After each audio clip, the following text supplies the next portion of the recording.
পারমাণবিক বোমার বিস্ফোরণ ঘটিয়ে কি নিজেদের শক্তি দেখাতে চলেছে উত্তর কোরিয়া? ইরান যুদ্ধের মাঝেই হঠাৎ কেন পারমাণবিক অস্ত্রের শক্তি জোরদার করার ঘোষণা দিলেন উত্তর কোরিয়ার সর্বোচ্চ নেতা কিম জং উন? সম্প্রতি কোরীয় উপদ্বীপে 10টিরও বেশি ব্যালিস্টিক মিসাইল ছুড়ে মার্কিন প্রেসিডেন্ট ডোনাল্ড ট্রাম্পের মনে ভয় ধরিয়ে দিয়েছে উত্তর কোরিয়া, যাকে ঘিরে তোলপাড় পশ্চিমা বিশ্ব। এমনকি অদূর ভবিষ্যতে যুক্তরাষ্ট্রের বিরুদ্ধে যুদ্ধের হুঁশিয়ারিও দিয়েছে পিয়ংইয়ং। কিন্তু প্রশ্ন হলো, নতুন করে কি আবারও পারমাণবিক অস্ত্রের পরীক্ষা চালাতে যাচ্ছে উত্তর কোরিয়া? ভেনেজুয়েলার পর ইরানকে ঘিরে যুক্তরাষ্ট্রের চলমান আগ্রাসনে নড়েচড়ে বসেছে বৈশ্বিক নেতারা, যার ব্যতিক্রম নয় উত্তর কোরিয়াও। ইরানের বিরুদ্ধে যুক্তরাষ্ট্র ইসরায়েলের সম্মিলিত যুদ্ধ শুরু হওয়ার পর থেকেই নিজেদের সামরিক খাতকে আরও শক্তিশালী করার দিকেই মনোযোগ দিয়েছেন কিম জং উন। আর এর পেছনেও রয়েছে গভীর কিছু গুরুত্বপূর্ণ কারণ। সাম্প্রতিক সময়ে দক্ষিণ কোরিয়ার সাথে বেশ কয়েক দফায় সামরিক মহড়া সেরেছে যুক্তরাষ্ট্র। এমনকি দেশটিতে প্রায় 28,000 সেনা এবং যুদ্ধবিমানের বিশাল এক বাহিনী মোতায়েন করেছে যুক্তরাষ্ট্র। সেই সাথে মার্কিন সামরিক বহরের অন্যতম শক্তিশালী air defence system terminal high altitude area defence বা থার্ড ক্ষেপণাস্ত্র মোতায়েন রয়েছে দক্ষিণ কোরিয়াতে। দেশটিকে ঘিরে যুক্তরাষ্ট্রের এমন সামরিক উপস্থিতিতে বহুদিন ধরেই উদ্বেগ জানিয়ে আসছেন উত্তর কোরিয়ার সর্বোচ্চ নেতা কিম জং উন। কোরীয় উপদ্বীপে যুক্তরাষ্ট্রের সামরিক মহড়াকে উত্তর কোরিয়ার বিরুদ্ধে যুদ্ধের উস্কানি হিসেবে দীর্ঘদিন ধরেই বিবেচনা করে আসছে পিয়ংইয়ং। তাই তো কিম জং উনের প্রভাবশালী বোন কিম ইয়ো জং সম্প্রতি বলেছেন, কোরীয় উপদ্বীপকে অস্থিতিশীল করার চক্রান্ত করছে যুক্তরাষ্ট্র। পেশি শক্তি দেখিয়ে এই অঞ্চলকে ভয়াবহ পরিণতির মুখোমুখি করছে ওয়াশিংটন। আমাদের ধৈর্য নিয়ে কখনোই দক্ষিণ কোরিয়া ও যুক্তরাষ্ট্রের খেলা উচিত হবে না। তাহলে কি উত্তর কোরিয়াকেও দমানোর ছক আঁকছে যুক্তরাষ্ট্র? অদূর ভবিষ্যতে যে উত্তর কোরিয়াও যুক্তরাষ্ট্রের দ্বারা আক্রমণের শিকার হতে পারে সে বিষয়টি আঁচ করতে পেরেছেন কিম জং উন।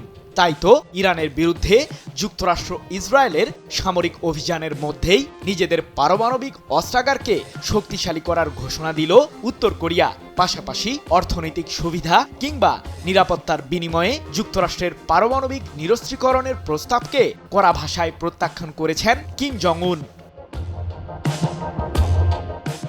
এ প্রসঙ্গে উত্তর কোরিয়ার সর্বোচ্চ নেতা বলেছেন, যুক্তরাষ্ট্রের একতরফা শক্তি ও সহিংসতার ফলে সার্বভৌম রাষ্ট্রগুলো এখন তাদের মর্যাদা ও অধিকার হারাচ্ছে। এটি আমাদের শেখায় যে নিজেদের অস্তিত্ব টিকিয়ে রাখতে প্রতিরক্ষা শক্তি জোরদার করা প্রয়োজন, যার কারণে আমরা পারমাণবিক সক্ষমতা আরও জোরদার করা অব্যাহত রাখব। উত্তর কোরিয়ার দীর্ঘমেয়াদী নিরাপত্তার জন্য এটি অপরিহার্য। 24 মার্চ এক প্রতিবেদনে বিষয়টি নিশ্চিত করেছে যুক্তরাজ্য ভিত্তিক সংবাদ মাধ্যম ইরান ইন্টারন্যাশনাল। এদিকে কোরীয় উপদ্বীপে যুক্তরাষ্ট্রের সামরিক উপস্থিতির মাঝেই সম্প্রতি ব্যালিস্টিক মিসাইল উৎক্ষেপণ করে নিজেদের প্রতিরক্ষা শক্তির জানান দিয়েছে উত্তর কোরিয়া। 10টিরও বেশি ব্যালিস্টিক মিসাইল ছুড়ে মার্কিন প্রেসিডেন্ট ডোনাল্ড ট্রাম্পের মনে রীতিমতো ভয় ধরিয়ে দিয়েছেন কিম জং উন।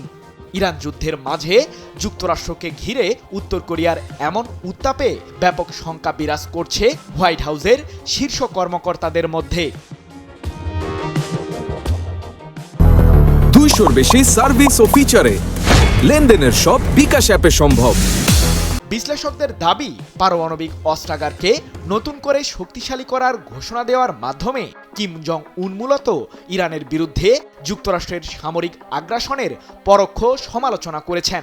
সেই সাথে প্রয়োজনে যুক্তরাষ্ট্রকেও যে সামরিক হুমকি দেওয়ার সক্ষমতা রাখে উত্তর কোরিয়া সেটার জানানো দিয়েছেন কিম জং উন। সমুদ্রের নিচে এক অদৃশ্য ভয়ঙ্কর যুদ্ধের প্রস্তুতি কি ইতোমধ্যেই শুরু হয়ে গেছে? বিশ্ব রাজনীতির চোখ এখন যেখানে আকাশ আর সীমান্তে, ঠিক সেখানেই সমুদ্রের গভীরে চলছে আরেকটি নিঃশব্দ প্রতিযোগিতা। আর সেই প্রতিযোগিতার কেন্দ্রে উঠে এসেছে এক পরাশক্তির নাম, চীন। চলুন বিস্তারিত জানা যাক।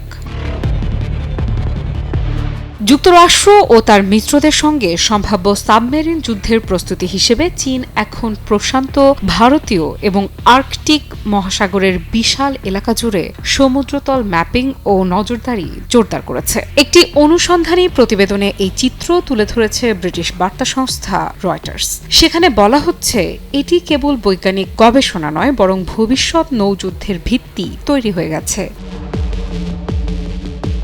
এই বিশাল কার্যক্রমের অন্যতম কেন্দ্রবিন্দু একটি গবেষণা জাহাজ ডং ফাং হং 3। 2024 এবং 2025 সালে জাহাজটি নিয়মিতভাবে ঘুরে বেরিয়েছে তাইওয়ান, গুয়াম এবং ভারত মহাসাগরের কৌশলগত গুরুত্বপূর্ণ এলাকাগুলোতে। সরকারিভাবে বলা হচ্ছে এটি জলবায়ু গবেষণা আর সমুদ্রের কাঁদা পরীক্ষা করছে, কিন্তু গবেষণাপত্র বলছে ভিন্ন কথা। এই জাহাজ গভীর সমুদ্রের বিস্তারিত ম্যাপিংও চালিয়েছে। কেন এত গুরুত্ব সমুদ্রতলের মানচিত্রে?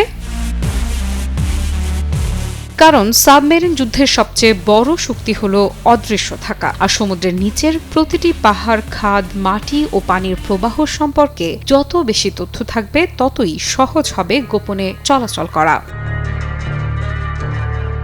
বিশেষজ্ঞদের মতে এই তথ্য ব্যবহার করে সাবমেরিনগুলো আরও নিখুঁতভাবে চলতে পারবে, শত্রুপক্ষকে এড়িয়ে যেতে পারবে, এমনকি প্রয়োজন হলে সমুদ্রতলে সেন্সর বা অস্ত্রও বসানো যাবে। এটি কোনো একক প্রকল্প নয়। বিশ্লেষণে উঠে এসেছে অন্তত 42টি গবেষণা জাহাজ এবং শত শত সেন্সর নিয়ে একটি বিশাল নেটওয়ার্ক গড়ে তুলছে চীন। জাহাজগুলোর চলাচলের ধরনও বেশ তাৎপর্যপূর্ণ। সরু সমান্তরাল লাইনে সামনে পেছনে চলাচল, যা সমুদ্রতল ম্যাপিং এর একটি পরিচিত কৌশল। অর্থাৎ প্রতিটি ইঞ্চি জায়গা যেন স্ক্যান করা হচ্ছে। এই কার্যক্রম সবচেয়ে বেশি জোরালো কোথায়? কি বুঝলেন ভাই? অনলি যেটাই চাই। মার্কিন সামরিক ঘাঁটির আশেপাশে, যেমন গুয়াম, হাওয়াই, ফিলিপাইন এবং উত্তর প্রশান্ত মহাসাগরের ওয়েক অ্যাটল। এতে প্রশ্ন উঠছে, এটি কি শুধুই গবেষণা নাকি একটি সুপরিকল্পিত সামরিক প্রস্তুতি? বিশ্লেষকেরা বলছেন, চীনের তথাকথিত সিভিল মিলিটারি ফিউশন নীতির কারণে বেসামরিক গবেষণা আর সামরিক পরিকল্পনার মধ্যে সীমারেখা প্রায় মুছে গেছে। অস্ট্রেলিয়ার সাবেক সাবমেরিন প্রধান পিটার স্কটের ভাষায়, যে কোনো সাবমেরিন কমান্ডার তার অপারেশন এলাকার প্রতিটি খুঁটিনাটি জানতে চাইবে। এই তথ্য যুদ্ধের সময় নির্ধারণ করে দিতে পারে কে এগিয়ে থাকবে। একই সতর্কতা এসেছে যুক্তরাষ্ট্র থেকেও। মার্কিন নৌ গোয়েন্দা দপ্তরের কর্মকর্তা মাইক ব্রুকস জানিয়েছেন, এই ধরনের ম্যাপিং সাবমেরিন নেভিগেশন, গোপন চলাচল এবং সমুদ্রতলে সেন্সর বসানোর জন্য অত্যন্ত গুরুত্বপূর্ণ। অর্থাৎ সমুদ্রের নিচে এক ধরনের ডিজিটাল যুদ্ধক্ষেত্র তৈরি হচ্ছে, যেখানে তথ্যই হবে সবচেয়ে বড় অস্ত্র। অন্যদিকে যুক্তরাষ্ট্রও বসে নেই। তারা সমুদ্র ম্যাপিং বাড়িয়েছে, তবে বেশিরভাগ ক্ষেত্রেই সামরিক জাহাজ ব্যবহার করে এবং অনেক সময় নিজেদের গতিবিধি গোপন রেখে। তবুও বিশ্লেষকেরা বলছেন, চীনের এই ব্যাপক এবং দৃশ্যমান কার্যক্রম ইঙ্গিত দিচ্ছে তারা দীর্ঘমেয়াদী প্রস্তুতিতে এগিয়ে যাচ্ছে। বিশেষ করে ফার্স্ট আইল্যান্ড চেইন, যেখানে দীর্ঘদিন ধরে যুক্তরাষ্ট্রের প্রভাব ছিল, সেই অঞ্চলে চীনের সক্রিয়তা বাড়ছে চোখে পড়ার মতো। এর মানে কি? এর মানে হলো, চীন শুধু নিজের উপকূল রক্ষা করতে চায় না, বরং উন্মুক্ত মহাসাগরের শক্ত অবস্থান নিতে চাইছে। আর এর মধ্য দিয়েই বদলে যেতে পারে সমুদ্র যুদ্ধের শক্তির ভারসাম্য। দীর্ঘদিন ধরে সমুদ্রতলে তথ্যগত যে সুবিধা যুক্তরাষ্ট্র ভোগ করছিল, তা ধীরে ধীরে কমে আসতে পারে, এমনটাই মনে করছেন বিশেষজ্ঞরা। শত্রুর ধ্বংস না দেখা পর্যন্ত লড়াই চালাবে ইরান। অন্যদিকে মাস না ঘুরতেই পাল্টে গেল খেলা। যুদ্ধের মাঠ থেকে ইতোমধ্যে পিছু হটতে শুরু করেছে যুক্তরাষ্ট্র। তবে কি খেলা ঘুরে গেছে? ইরান কি এবার চূড়ান্ত আঘাতের প্রস্তুতি নিচ্ছে? 24 মার্চ সংবাদ মাধ্যম ফক্স নিউজের বরাতে জানা যায় ইরানের সশস্ত্র বাহিনীর শীর্ষ কমান্ডের মুখপাত্র আলী আবদুল্লাহি আলিয়াবাদী ঘোষণা দিয়েছেন ইসরায়েল ও যুক্তরাষ্ট্রের সঙ্গে চলমান যুদ্ধে পূর্ণাঙ্গ বিজয় না আসা পর্যন্ত লড়াই চলবে। ইরানের সামরিক বাহিনীর খাতাম আল আম্বিয়া সেন্ট্রাল হেডকোয়ার্টার্সের কর্মকর্তা মেজর জেনারেল আলী আবদুল্লাহি আলিয়াবাদীর এই মন্তব্য দেশটির রাষ্ট্রীয় টেলিভিশনে প্রচার করা হয়েছে। তিনি জানান, ইরানের অখণ্ডতা রক্ষায় দেশটির শক্তিশালী সশস্ত্র বাহিনী অবিচল। পূর্ণাঙ্গ বিজয় অর্জিত না হওয়া পর্যন্ত এই পথ চলা অব্যাহত থাকবে। তবে পূর্ণাঙ্গ বিজয় বলতে ঠিক কি বোঝাতে চেয়েছেন তা তিনি স্পষ্ট করেননি। তবে যুক্তরাষ্ট্রের সঙ্গে সম্ভাব্য আলোচনায় কোনো ধরনের ছাড় না দেওয়ার বিষয়ে সতর্ক করতেই ইরানের সামরিক বাহিনীর অবস্থানের বিষয়ে তিনি ধারণা দিয়েছেন বলে মনে করা হচ্ছে। এদিকে যুদ্ধের 25তম দিনেও ইসরায়েল ও যুক্তরাষ্ট্রের সামরিক বাহিনী ও স্থাপনা লক্ষ্য করে হামলা চালিয়েছে ইরানের সামরিক বাহিনী। অন্যদিকে ইসরায়েল ও ইরানের ক্ষমতাসীন সরকারের বিভিন্ন স্থাপনা ও সেনাবাহিনীকে লক্ষ্য করে হামলা চালানোর দাবি করেছে।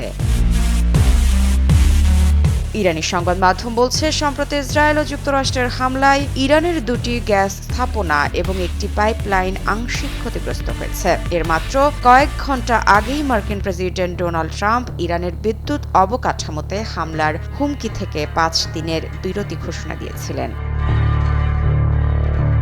এদিকে ফরাসি বার্তা সংস্থা AFP-কে দেওয়া সাক্ষাৎকারে মার্কিন প্রেসিডেন্ট ডোনাল্ড ট্রাম্প জানিয়েছেন, ইরানের সঙ্গে আলোচনা খুব ভালোভাবেই চলছে। যদিও ইরানি সংবাদ মাধ্যমগুলো বলছে যুদ্ধ বন্ধের লক্ষ্যে বর্তমানে কোনো আলোচনা চলছে না। ট্রাম্পের দাবি অস্বীকার করেছেন ইরানের শীর্ষ কর্মকর্তারাও।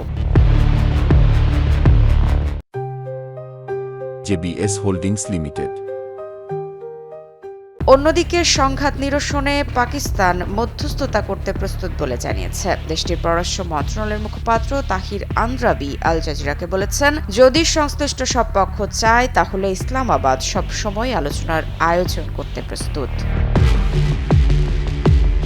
ইতোমধ্যে পাকিস্তানের সেনা প্রধান ফিল্ড মার্শাল আসিম মুনির মার্কিন প্রেসিডেন্ট ডোনাল্ড ট্রাম্পের সঙ্গে এবং প্রধানমন্ত্রী শেহবাজ শরীফ ইরানের প্রেসিডেন্ট মাসুদ পেজিশকিয়ানের সঙ্গে কথা বলেছেন। আগামী কয়েকদিনের মধ্যে ইসলামাবাদে দুই দেশের আলোচকরা বৈঠকে বসতে পারেন বলে প্রত্যাশা করা হচ্ছে।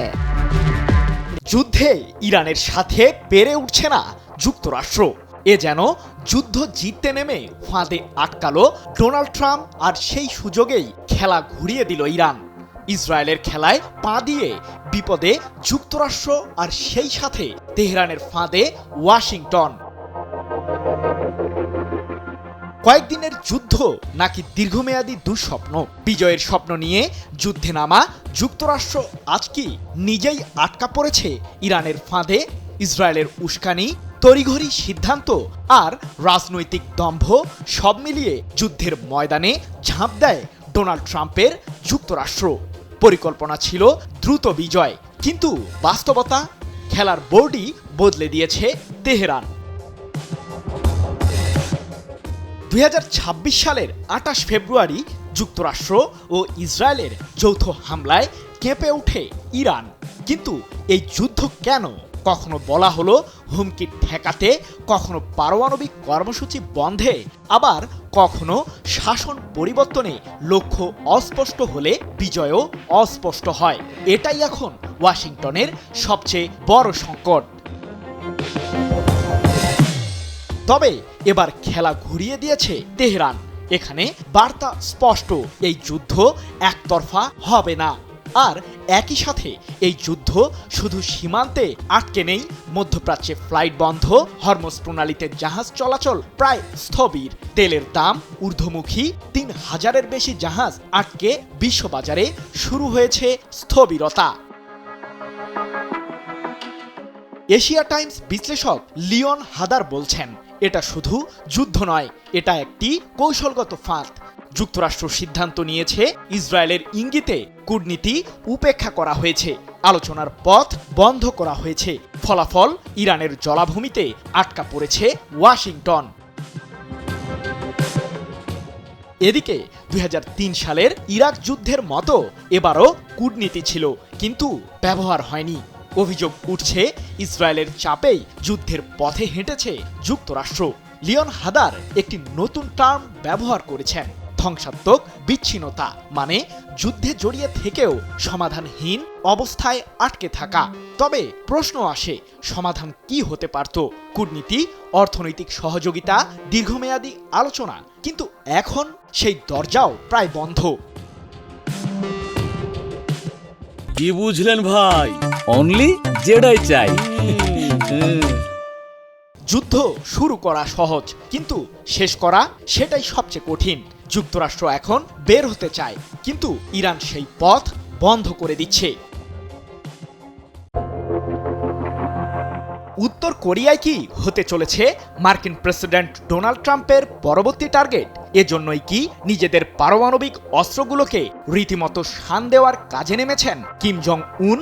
কোরীয় উপদ্বীপে যে যুদ্ধ আসন্ন, সে বিষয়টির আঁচ ইতিমধ্যেই করতে পেরেছে উত্তর কোরিয়া।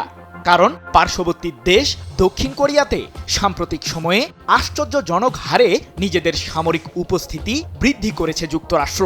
এমনকি দক্ষিণ কোরিয়ার সাথে সামরিক মহড়া চালিয়ে উত্তর কোরিয়াকে উস্কে দেওয়ার কাজেও নেমেছেন ট্রাম্প। কিন্তু যুক্তরাষ্ট্রের বিরুদ্ধে যুদ্ধে ঝাঁপিয়ে পড়তে কতটা প্রস্তুত উত্তর কোরিয়া? যুদ্ধের ময়দানে কি কৌশলগত পারমাণবিক অস্ত্রগুলো ব্যবহার করবে উত্তর কোরিয়া? ইরানের বিরুদ্ধে নিজেদের আগ্রাসী রূপ দেখানোর আগে ইসরায়েলের কাছে সামরিক রসদ পাঠিয়েছিল যুক্তরাষ্ট্র। অত্যাধুনিক এয়ার ডিফেন্স সিস্টেম ও যুদ্ধবিমান দিয়ে ইসরায়েলের সামরিক বহরকে শক্তিশালী করেছিল মার্কিন প্রশাসন। যুক্তরাষ্ট্রের ক্ষমতায় যে দল কিংবা ব্যক্তি থাকুক না কেন, ইরান ইস্যুতে মার্কিন প্রশাসন সবসময় আগ্রাসী ভূমিকা পালন করবে, সে কথা বহুদিন আগেই বলেছিলেন যুক্তরাষ্ট্রের সাবেক পররাষ্ট্রমন্ত্রী অ্যান্টনি ব্লিংকেন। যদিও চলমান যুদ্ধে যুক্তরাষ্ট্র ও ইসরায়েলকে দাঁত ভাঙা জবাব দিয়েই চলেছে ইরান। তবে ইরানের বিরুদ্ধে যুদ্ধ শুরুর আগে ভেনেজুয়েলার সদ্য সাবেক প্রেসিডেন্ট নিকোলাস মাদুরোকে উৎখাত করে মার্কিন প্রশাসন, যার কারণে ট্রাম্প ভেবেছিলেন একই কায়দায় হয়তো ইরানের ক্ষমতাসীন সরকারকেও উৎখাতে সফল হবেন তিনি। যদিও সে যাত্রায় এখনো সফল হতে পারেননি ট্রাম্প। এদিকে ইরানের যুদ্ধ যে উত্তর কোরিয়ার জন্য অশনি সংকেত, সে বিষয়টি ভালোভাবেই টের পেয়েছেন দেশটির সর্বোচ্চ নেতা কিম জং উন। কারণ সাম্প্রতিক সময়ে দক্ষিণ কোরিয়ার সাথে বেশ কয়েক দফায় সামরিক মহড়া সেরেছে যুক্তরাষ্ট্র। এমনকি দেশটিতে প্রায় ২৮,০০০ সেনা এবং যুদ্ধবিমানের বিশাল এক বহর মোতায়েন করেছে মার্কিন প্রশাসন। সেই সাথে মার্কিন সামরিক বহরের অন্যতম শক্তিশালী air defence system terminal high altitude area defence বা থার্ড ক্ষেপণাস্ত্র মোতায়েন রয়েছে দক্ষিণ কোরিয়াতে। দেশটিকে ঘিরে যুক্তরাষ্ট্রের এমন সামরিক উপস্থিতিতে বহুদিন ধরেই উদ্বেগ জানিয়ে আসছে উত্তর কোরিয়া। কোরীয় উপদ্বীপে যুক্তরাষ্ট্রের এমন মারমুখী অবস্থানে এবার নিজেদের পারমাণবিক অস্ত্রের বহরকে আরও শক্তিশালী করার দিকে মনোযোগ দিয়েছেন কিম জং উন। এ প্রসঙ্গে উত্তর কোরিয়ার সর্বোচ্চ নেতা বলেছেন, যুক্তরাষ্ট্রের একতরফা শক্তি ও সহিংসতার ফলে সার্বভৌম রাষ্ট্রগুলো এখন তাদের মর্যাদা ও অধিকার হারাচ্ছে। এটি আমাদের শেখায় যে নিজেদের অস্তিত্ব টিকিয়ে রাখতে প্রতিরক্ষা শক্তি জোরদার করা প্রয়োজন, যার কারণে আমরা পারমাণবিক সক্ষমতা আরও জোরদার করা অব্যাহত রাখব। উত্তর কোরিয়ার দীর্ঘমেয়াদী নিরাপত্তার জন্য এটি অপরিহার্য। যুক্তরাষ্ট্রসহ পশ্চিমাদের অবাক করে দিয়ে ২০১৭ সালে উত্তর কোরিয়া জানায় পারমাণবিক অস্ত্রে স্বয়ংসম্পূর্ণ হয়েছে কিম জং উনের দেশটি। সেই ঘটনার পর থেকে মার্কিনী বাণিজ্যিক নিষেধাজ্ঞার ছোবলে পড়ে উত্তর কোরিয়া, যার কারণে পশ্চিমা বিশ্ব থেকে এক প্রকার আলাদা হয়ে যায় পিয়ংইয়ং। কিন্তু যুক্তরাষ্ট্রের সেই নিষেধাজ্ঞার নীতি যে তাদের জন্যই বিপদ ডেকে এনেছে, তার উদাহরণ এরই মধ্যে পেয়েছে হোয়াইট হাউস। আমি ভরসা রাখি হিরন স্মার্ট ওয়াটার পিউরিফায়ারে। সম্প্রতি কোরীয় উপদ্বীপে 10টিরও বেশি ব্যালিস্টিক মিসাইল ছুড়ে মার্কিন প্রেসিডেন্ট ডোনাল্ড ট্রাম্পের মনে রীতিমতো ভয় ধরিয়ে দিয়েছেন কিম জং উন।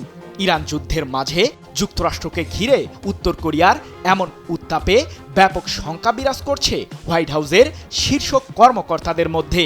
শুধু তাই নয়, যুক্তরাষ্ট্রের বিরুদ্ধে যুদ্ধে ঝাঁপিয়ে পড়তে উত্তর কোরিয়া ঠিক কতটা প্রস্তুত সে বার্তাও দিয়েছেন কিম জং উনের বোন কিম ইয়ো জং। এ প্রসঙ্গে সম্প্রতি তিনি বলেছেন, কোরীয় উপদ্বীপকে অস্থিতিশীল করার চক্রান্ত করছে যুক্তরাষ্ট্র। পেশি শক্তি দেখিয়ে এই অঞ্চলকে ভয়াবহ পরিণতির মুখোমুখি করছে ওয়াশিংটন। আমাদের ধৈর্য নিয়ে কখনোই দক্ষিণ কোরিয়া ও যুক্তরাষ্ট্রের খেলা উচিত হবে না। ইরানকে ভেনেজুয়েলা ভেবে কি ভুল করে বসলো যুক্তরাষ্ট্র? আর এই ভুলই কি এখন বড় সংকটে ফেলছে ওয়াশিংটনকে? মধ্যপ্রাচ্যের উত্তেজনার মাঝেই আবারও নীতিগত দোলাচলে পড়েছেন যুক্তরাষ্ট্রের প্রেসিডেন্ট ডোনাল্ড ট্রাম্প। একদিকে যুদ্ধের হুমকি, অন্যদিকে শান্তির বার্তা। দুটি বিপরীত অবস্থানের মাঝে যেন আটকে গেছে তার কৌশল। সম্প্রতি তিনি ইরানের বিদ্যুৎ কেন্দ্রে হামলার হুমকি স্থগিত করেছেন। একই সঙ্গে দাবি করেছেন সম্ভাব্য সমঝোতার 15টি পয়েন্টে অগ্রগতি হয়েছে। কিন্তু ইরান বলছে এমন কোনো আলোচনার অস্তিত্ব বাস্তবে নেই। এই বৈপরীত্যই এখন বড় প্রশ্ন তৈরি করছে, কৌশল নাকি হিসেবে বারবার ভুল হচ্ছে যুক্তরাষ্ট্রের। বিশ্লেষকদের মতে যুক্তরাষ্ট্র হয়তো ভেবেছিল চাপ বাড়ালেই ইরান নতি স্বীকার করবে, ঠিক যেমনটা তারা আশা করেছিল ভেনেজুয়েলার ক্ষেত্রে। কিন্তু এখানেই বড় ভুল। ভেনেজুয়েলা অর্থনৈতিকভাবে দুর্বল, আন্তর্জাতিকভাবে বিচ্ছিন্ন একটি রাষ্ট্র। কিন্তু ইরানে বাস্তবতা সম্পূর্ণ ভিন্ন। এটি একটি শক্তিশালী আঞ্চলিক রাষ্ট্র যার রয়েছে সামরিক সক্ষমতা, কৌশলগত মিত্র এবং গুরুত্বপূর্ণ ভৌগোলিক অবস্থান। বিশেষ করে হরমুজ প্রণালী, যেখানে বিশ্বে জ্বালানি সরবরাহের একটি বড় অংশ নির্ভর করে, সেই জায়গায় ইরানের প্রভাব সরাসরি বিশ্ব অর্থনীতিকে নাড়িয়ে দিতে পারে। অর্থাৎ এখানে চাপ মানেই শুধু রাজনৈতিক চাপ নয়, বরং এটি বৈশ্বিক সংকট তৈরি করতে পারে। এই বাস্তবতায় ট্রাম্পের অবস্থান এখন দ্বিমুখী। একদিকে তিনি উত্তেজনা কমানোর কথা বলছেন, অন্যদিকে সামরিক প্রস্তুতি চালু রেখেছেন। এটি কি হিসেবি কৌশল নাকি অনিশ্চয়তার প্রতিফলন? বিশেষজ্ঞরা বলছেন এটি মূলত সময় কেনার চেষ্টা। কারণ বড় ধরনের সামরিক অভিযান চালাতে যে প্রস্তুতি দরকার তা এখনো যুক্তরাষ্ট্রের সম্পন্ন হয়নি। খার্গ আইল্যান্ড বা হরমুজ প্রণালীর মতো গুরুত্বপূর্ণ অঞ্চল নিয়ন্ত্রণে নিতে গেলে বিশাল সামরিক শক্তি, সময় এবং ঝুঁকি সবকিছুর সমন্বয় প্রয়োজন। আমি ভরসা রাখি হিরন স্মার্ট ওয়াটার পিউরিফায়ারে। এদিকে এই অবস্থানের আরেকটি দিকে রয়েছে অর্থনীতি। ট্রাম্পের মৃদু বার্তার পর শেয়ার বাজারে ইতিবাচক প্রভাব পড়েছে। তেলের দামও কিছুটা কমেছে, অর্থাৎ বাজারকে স্থিতিশীল রাখার চেষ্টায় এখানেও ভূমিকা রাখছে। কিন্তু সমস্যা হলো এই দ্বৈত বার্তা বিশ্বাসযোগ্যতা কমিয়ে দিচ্ছে। একদিকে শান্তির কথা, অন্যদিকে যুদ্ধের প্রস্তুতি। এতে মিত্র দেশগুলো যেমন বিভ্রান্ত হচ্ছে, তেমনি প্রতিপক্ষও নিজেদের অবস্থান আরও শক্ত করছে।